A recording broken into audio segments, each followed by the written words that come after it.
Alors, on se retrouve aujourd'hui pour une nouvelle petite vidéo. On va continuer du blue teaming. Il n'y aura pas de CTF, mais je vais vous montrer un petit outil qui est plutôt sympa. On va voir un petit peu Thor, qui est le successeur de Loki, et qui va nous permettre de faire pas mal de choses. Ça va être assez intéressant. Et on va voir comment couper à Yara, cet outil qui a été présenté au Black Hat en 2015. Eh ben, ça permet d'aller chasser les hackers. Les antivirus s'occupent des virus. Yara et Tor vont s'occuper de détecter les hackers. Donc, Golden Ticket, Silver Ticket, Dump, Alsace, processus résident en mémoire, chaîne de caractères bizarre dans le code source, hexadécimal bizarre dans le code source. Et vous allez voir qu'avec un moteur de signature et des règles, on peut faire beaucoup de choses et beaucoup de choses qui passeront entre les mailles du filet de vos antivirus. Donc là, moi je veux l'installer sur Windows. Vous pouvez le faire sur Linux ou vous pouvez le faire sous Mac. Mais déjà, on va revoir un petit peu les règles Yara. C'est vachement important et c'est super utile. Donc les règles Yara sont un moyen d'identifier les logiciels malveillants ou d'autres fichiers en créant des règles qui recherchent certaines caractéristiques. Yara a été développé à l'origine par Victor Alvarez, donc de l'Université de technique de Mexico, au Mexique, et c'est le créateur de Virus Total. Donc c'est principalement utilisé dans la recherche et la détection de logiciels malveillants. Il a été développé avec l'idée de décrire des modèles qui identifient des souches particulières ou des familles entières de malware. Donc la syntaxe, c'est assez simple, c'est un peu comme du JSON ou de l'XML. Chaque règle doit commencer par le mot règle, rule, et ensuite suivi du nom ou de l'identifiant. Là, la règle s'appelle rogues. L'identifiant peut contenir n'importe quel caractère alphanumérique et le caractère de soulignement, mais le premier caractère n'est pas autorisé à être un chiffre. Il existe une liste de mots-clés Yara qui ne peuvent pas être utilisés comme identifiants car ils ont une signification précise. Je vous mettrai tous les liens, allez voir, c'est vraiment intéressant. Donc on a quoi? On a les métadonnées avec des variables, ok, une, 2, 3, 4, et on leur assigne une valeur, une chaîne de caractères. Created, les deux premières modified, c'est l'horodatage. Ensuite l'auteur avec un nom d'auteur, ici c'est Metallica, et le vendeur. Le vendeur c'est PC Smart Cleanup. Ensuite on a trois strings. Premier string, c'est un text string 1, text string 2, text string 3. Trois déclarations, trois valeurs, et ensuite les paramètres qui sont passés. Donc, ASCII, white, no case. Il y en a d'autres, on les verra un petit peu plus tard. Et une condition. On peut également agir au conditionnel. D'accord? Donc là, on demande quoi? Que les trois conditions soient remplies. Il faut qu'il y ait smart, il faut qu'il y ait cleanup, il faut qu'il y ait long run. Ok? Text string 1 et text string 2 et text string 3. Donc hein, là, c'est simple. Hein. C'est une simple addition conditionnelle. Il faut qu'il y ait ces trois déclarations qu'elles soient présentes. Donc les conditions, c'est les règles qui sont composées de plusieurs sections. La section condition est la seule requise. Les autres ne sont pas nécessaires. Cette section spécifie le résultat de la règle. S'il est vrai, donc on va parler d'un booléen, 0, 1, vrai, faux, booléen, valeur booléenne. L'objet fichier qui fait l'objet d'une enquête, il contient une expression booléenne qui détermine le résultat. Les conditions sont par conception des expressions booléennes, comme je vous le disais, et peuvent contenir tous les opérateurs logiques et relationnels habituels. Ok, vous pouvez également inclure une autre règle dans vos conditions. Ensuite, on a les strings, donc les cordes. Pour donner une signification à la section condition, vous aurez également besoin d'une section chaîne de caractères, on entend. Ok, donc la section de chaîne sont l'endroit où vous pouvez définir les chaînes qui seront recherchées dans le fichier. Et c'est exactement ce que va faire Tor grâce aux règles Yara. Donc là, on a le role vendor, on a d'autres strings qu'on a appelé vendor name, alias name, et une condition. Donc là, cette fois-ci, c'est un ou. C'est avant, c'était un et. Et. Là, c'est ou. Donc soit l'un, soit l'autre. Ok? Donc la règle ci-dessous est nommée fournisseur, hein, vendor name, et recherche des chaînes non du fournisseur. Ok? Pardon. Elle est nommée fournisseur, vendor, enfin vendeur même, on a envie de dire, et recherche les chaînes nom du fournisseur et nom de l'alias. Si l'une de ces chaînes est trouvée, hein, or, le résultat de la règle est vrai, il est true. Vous pouvez rechercher plusieurs types de chaînes. Donc de l'hexadécimal en combinaison avec des jokers, des jumps et des alternatives. des chaînes de texte avec des modificateurs, modifiers. Donc on a du no case, du full world, du white, de l'ASCII. C'est ce qu'on a vu un petit peu plus haut. Ok. Donc, et les regex, donc les expressions régulières avec les mêmes modificateurs que les chaînes de texte. Il existe de nombreuses conditions plus avancées que vous pouvez utiliser, mais elles sortent du cadre de cet article.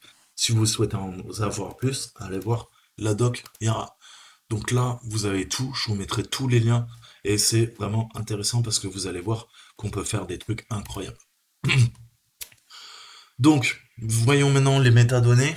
Donc les métadonnées peuvent être ajoutées pour aider à identifier les fichiers qui ont été récupérés par certaines règles. Les identificateurs de métadonnées sont toujours suivis d'un signe égal et de la valeur définie.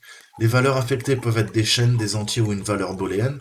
Notez que les paires indicateurs valeurs définies dans la section métadonnées ne peuvent pas être utilisées dans la section conditions. Leur seul but est de stocker des informations supplémentaires sur la règle. C'est ce qu'on voit là. Ok. Donc là, il y a un fichier qui a été détecté, pc-smart cleanup en.exe. Il est dans la sous-arborescence PC Smart, dans Tune sur le lecteur D. Et on voit que ça match parce que on a quoi? Ben, on a PC Smart Cleanup et PC Smart Cleanup, cette chaîne de caractères, on voit qu'elle est détectée. Donc Yara est un outil qui peut être utilisé pour identifier des fichiers qui remplissent certaines conditions. Il est principalement utilisé par les chercheurs en sécurité pour classifier les logiciels malveillants. Donc pourquoi je vous parle de ça? Parce que je vais vous parler de Tor. Tor, on a vu Loki, si vous avez vu un petit peu mes vidéos en forensique sur Windows. Loki, c'est quoi? C'est un scanner. Un scanner de quoi? d'IoT. IoT, donc c'est d'IOC, pardon, c'est détection des traces de compromission. Donc qu'est-ce qu'il va faire? Eh ben, il va scanner le système et il va détecter en fait bah, s'il y a des choses bizarres en fait sur votre machine grâce à des signatures. Il va détecter les PE header, les PE sieve et il va y voir et il va vous dire exactement bah écoute là, je te donne les raisons pourquoi je pense que tu as un virus qui tourne. Alors il va pas les effacer, il ne fait que les détecter. Par contre, il va le détecter bien mieux que votre antivirus, puisque lui, en fait, se base uniquement, vraiment sur les traces que va laisser le hacker. Ok? On voit que là, il y a eu un mini dump file via Mimikatz sur Elsas. Ça va être flagué. On voit que le P, on sait qu'on est quasiment sûr que c'est pas p.exec, c'est psexec qui est renommé.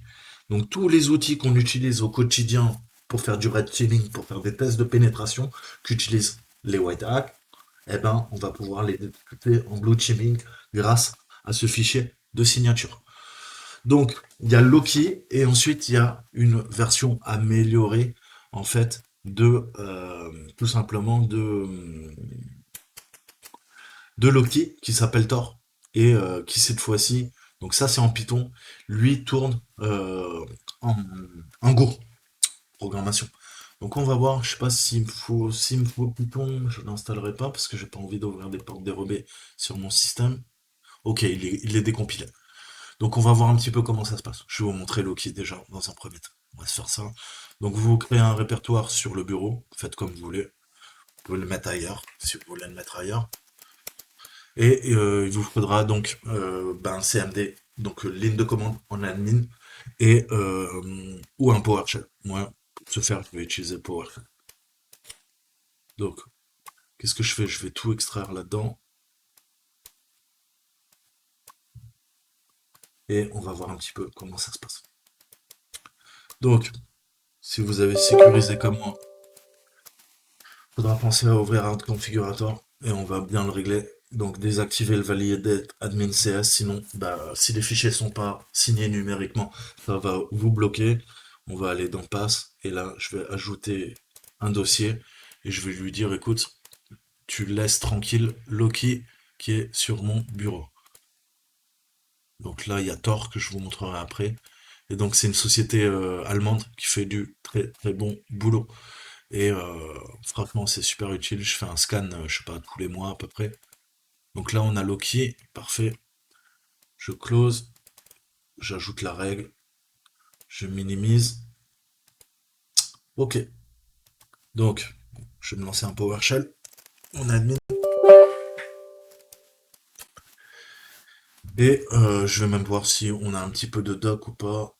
Généralement, il y a même de la doc qui sont cool. Donc ça va tester aussi le double plus art check qui est une faille. Ok. Donc là on a le fichier ok tools. Donc PE-Sieve très utilisé pour voir les PE headers en fait. Et ça va permettre de décompiler les binaires qui sont compilés et de voir si éventuellement il n'y a pas eu des attaques par injection. On n'a pas injecté un petit header, c'est-à-dire un bout de code qui va en fait simuler une application Windows ou autre, mais qui en fait infecte votre système. Donc avec cet outil, vous pouvez décompiler n'importe quel exe et l'analyser. C'est très très bon. Donc il n'y a pas de doc parce que ça doit être ultra simple. Qu'est-ce qu'il nous faut? Il y aura Python. Bon, on va voir. Je vais me passer des librairies. On va voir si ça marche pas. Donc, je vais sur mon bureau. Là-dedans, il y a Loki. Ok. Et là, on va faire un Loki upgrader. Ok. Pour le mettre à jour. Donc, je l'exécute. Et là, il va venir récupérer tout simplement les signatures à partir du net.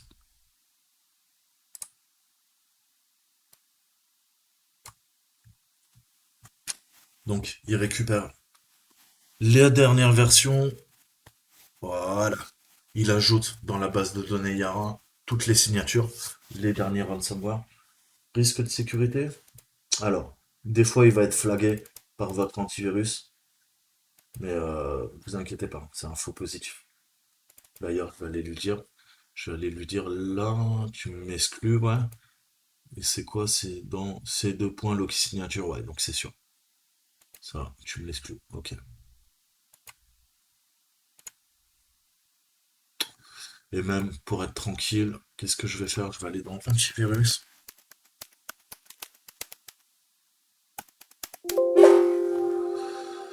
Je vais aller dans dans exclusion, élément à exclure. Voilà, j'ai ajouté Tor. Je vais venir ajouter aussi Lock. Donc c'est sur le bureau. Voilà, comme ça, je sais que je suis tranquille. Voilà. Donc là, ça a peut-être fait bugger la mise à jour, donc je la relance.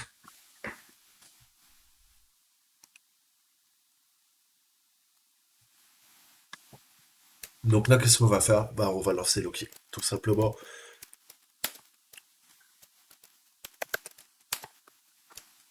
Donc, ça va venir scanner, ça va faire les haches de toutes les fonctions et ça va récupérer tous les processus qui tournent en mémoire. Vert, c'est bon. Bleu, il a des doutes. Généralement, ce sont de faux positifs ou des informations.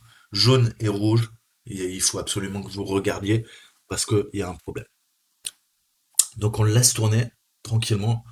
Pour l'instant, il m'a rien trouvé de bizarre.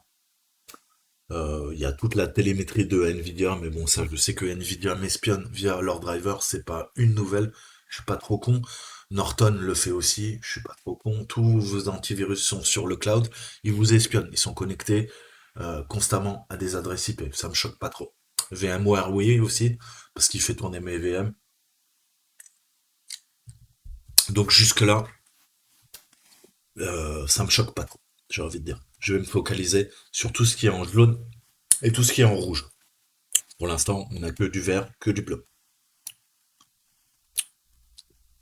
Donc il va vous faire un rapport et on va pouvoir ensuite étudier les logs, c'est ça qui est bien.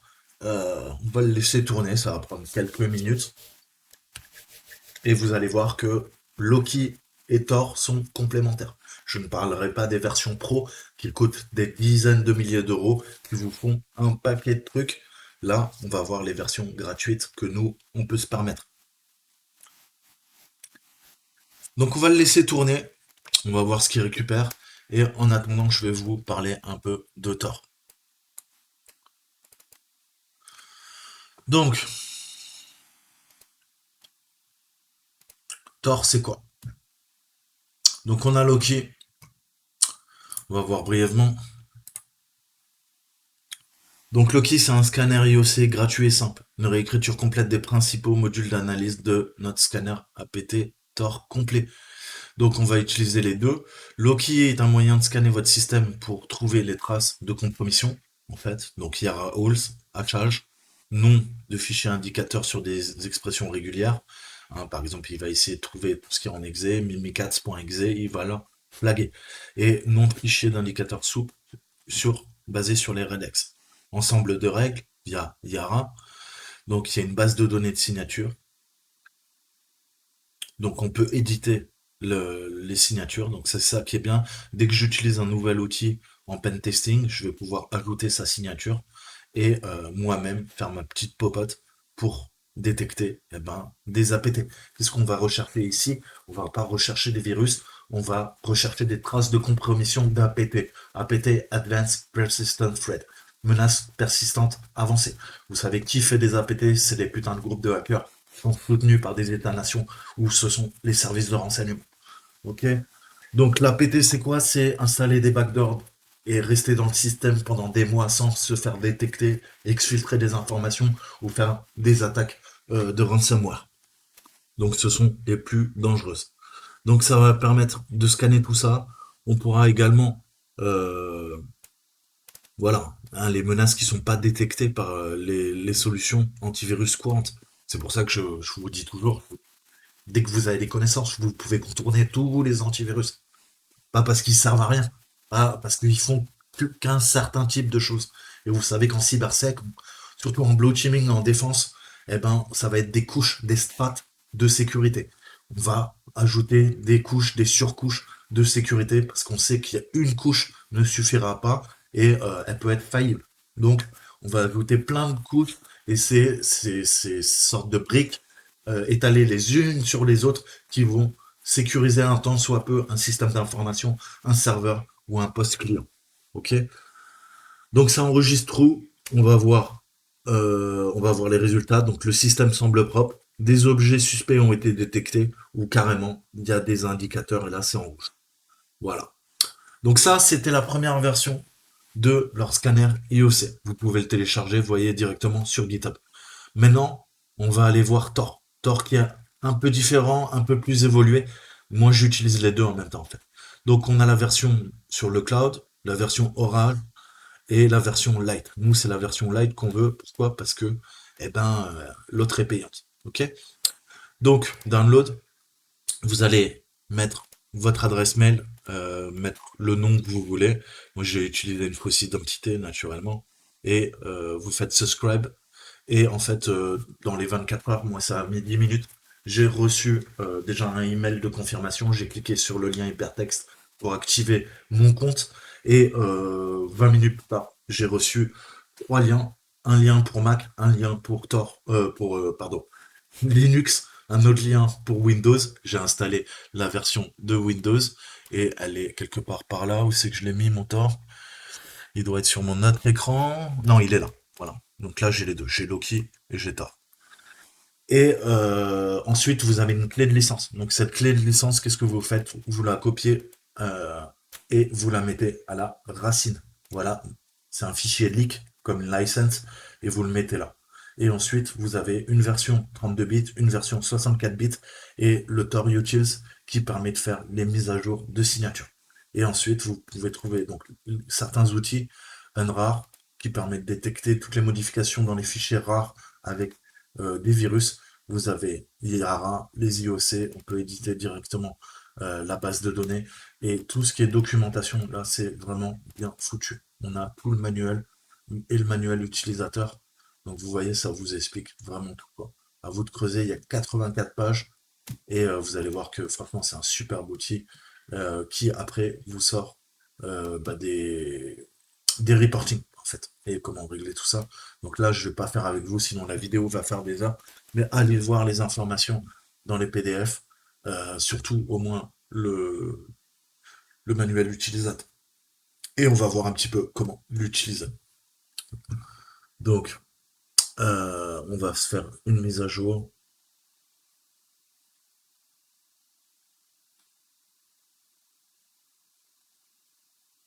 Donc ça on verra plus tard. Je vais vous parler un peu de l'outil. Donc,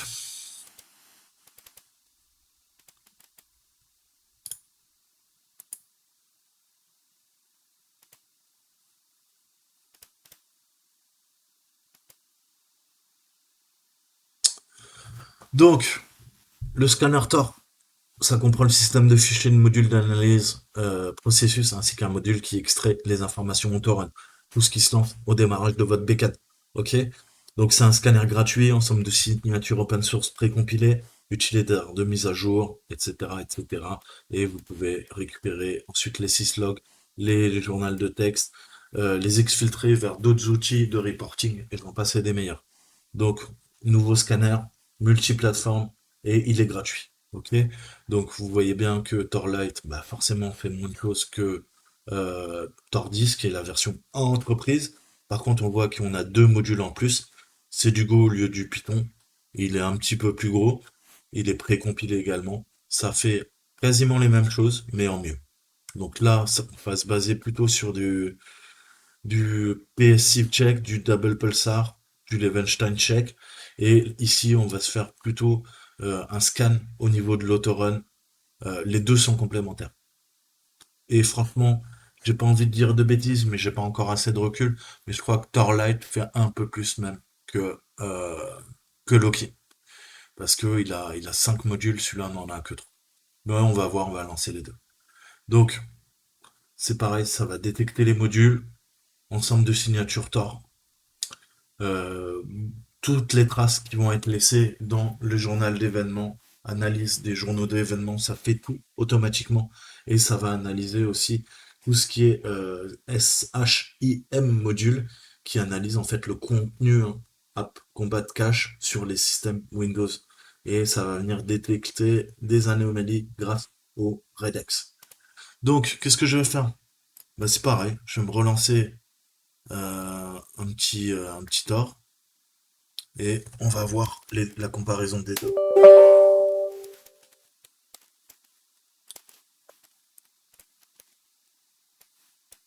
Donc on va se mettre ça là, on va se mettre ça là. Ok, c'est vector. Ok. Donc là je vais utiliser Torlight. Donc on va faire d'abord un upgrade. Voilà, ça va mettre à jour le programme et le lancer.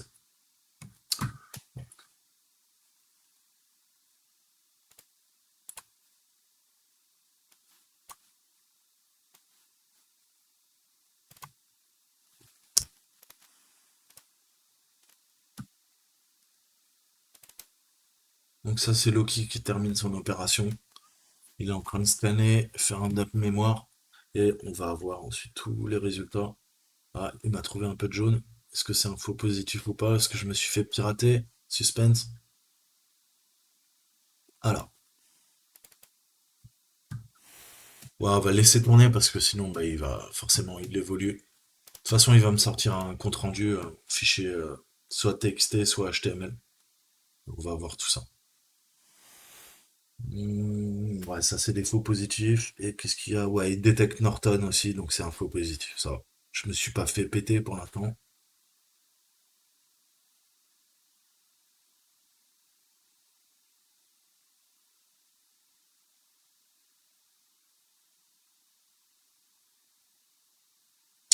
Donc là, bah, j'ai pas Python qui est installé, donc je pense que ça fait des erreurs. Faudra que je relance le scan avec Python, parce que là, visiblement, j'ai pas Python, donc forcément, ça ne marche pas. Mais donc, ouais, il m'a fait des dumps mémoire.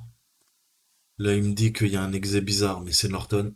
Fais confiance à mon antivirus quand même. Pareil, XTU, bah ouais, ça fait du bas niveau. En effet, il y a de l'assembleur, mais ça permet d'overclocker le PC. Donc, ça a besoin des instructions bas niveau. Donc, vous voyez, il peut se tromper.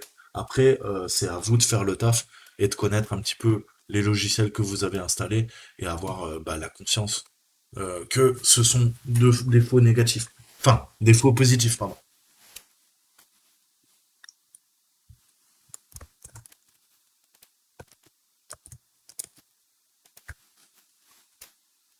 Donc c'est pareil, ça va tourner, ça va tourner, ça va tourner. Je vous évite parce que c'est extrêmement long, hein. Si vous faites bon, donc il y a plusieurs paramètres. Si vous faites un intense, tiré intense, vous allez voir que ça peut mettre plusieurs heures. Mais le but c'est de tout scanner, laissez-le, faites un upgrade, faites un update et après lancez-le et vous avez un mode spécial que je vais essayer de vous montrer. Donc là, vous regardez bien la documentation, c'est vraiment intéressant. Et après, vous allez voir comment on a. Vous pouvez demander un reporting en fait, directement en HTML, soit simple, soit précis. Donc, allez voir toutes les options, les logs et j'en passe et des meilleurs. C'est vraiment intéressant. Et vous pouvez faire aussi. Donc, lui, on va l'arrêter. Arrête-toi, Coco.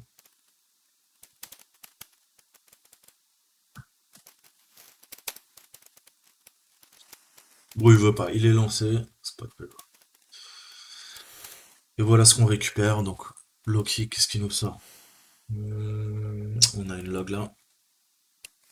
Donc là, toutes les logs qui nous a sortis depuis le début. Donc après, allez, vous de voir bah, les choses qui paraissent bizarres. Ok. Mais le plus sympa. Ok, il s'est mis à jour. Ok.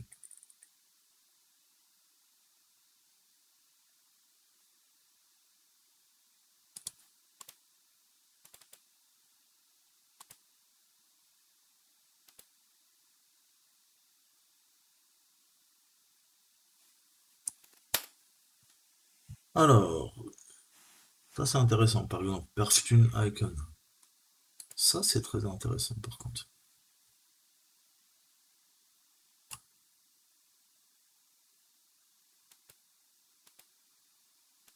Donc vous voyez, vous avez les liens.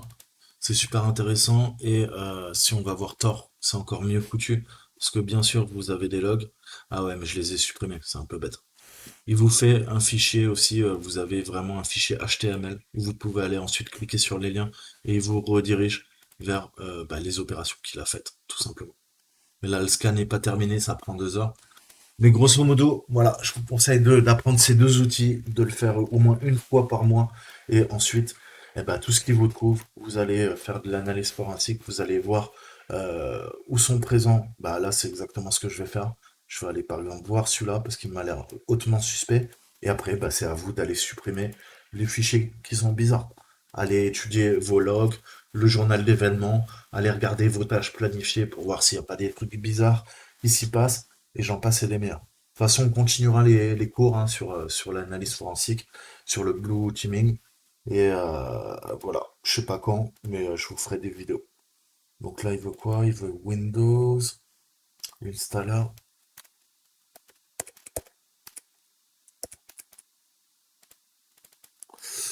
Et là, le truc, c'est quoi? Ça commence par 86.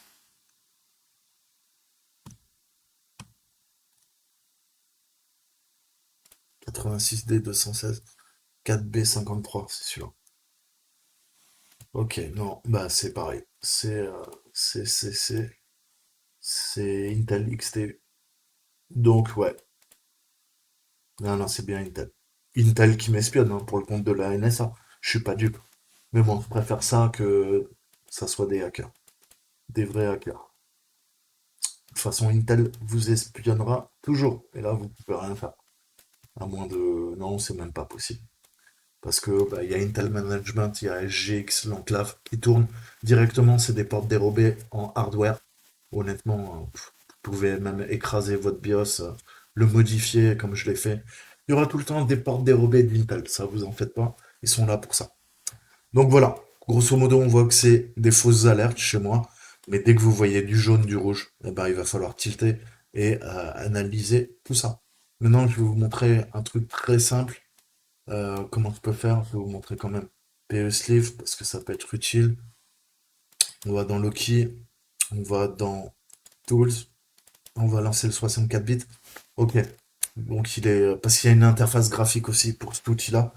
Mais ça, en gros, vous lui mettez un exe. Je sais pas, par exemple, bah voilà, rockstargamelauncher.exe et vous le lancez et il va analyser en fait le binaire et il va vous dire s'il n'y a pas des traces suspectes. Mais en même temps, Loki vous le fait de façon automatique. Donc voilà, c'était une brève introduction à Thor et Loki, qui sont très bons scanners pour détecter les APT. Je répète, ne faites pas confiance à vos antivirus. Utilisez d'autres outils, ils sont complémentaires. Voilà, je vous dis à très bientôt, kiffez bien. Ciao, ciao, bon week-end.